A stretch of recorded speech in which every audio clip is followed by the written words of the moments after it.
रहा है, कोई रेंज रोवर चला रहा है, कोई ट्रक चला रहा है, कोई ट्रैक्टर चला रहा है, तो सबके देख के बनल बा हम लोग का ये। और ये सब मत बोलल करा जा, हर गाना के बिना जनले दो शब्द बोल देवे के बाद।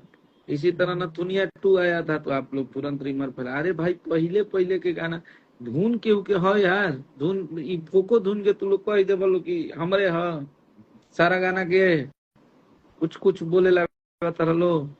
जब नइखे नॉलेज तो ना बोले के चाहिए, गाना सुने के चाहिए। हैं अपन तू गाना सुना, सबके गाना बाजे के चाहिए, केहू से कोनो मतलब नहीं है। काहे खातिर झूठो के शांति चलत तो शांति चले दो, मत बकवास करो।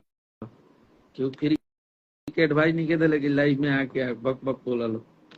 आपको अच्छा लग रहा है सुनिए, आपको अगर अच्छा नहीं लग रहा है तो आप डिसलाइक कर दीजिए, आप स्किप करके निकल जाइए, दूसरा गाना सुनिए। इसमें जबरदस्ती थोड़ी है, अपनी फ्री का राय मत दीजिए प्लीज। क्या आप इनके बात से सहमत हैं? इनका कहना सही है क्या? आप लोग कमेंट करके जरूर बताइएगा। अगर ये वीडियो की जानकारी अच्छा लगा तो मिलते हैं इसी तरह एक और वीडियो में। जब तक के लिए धन्यवाद दोस्तों।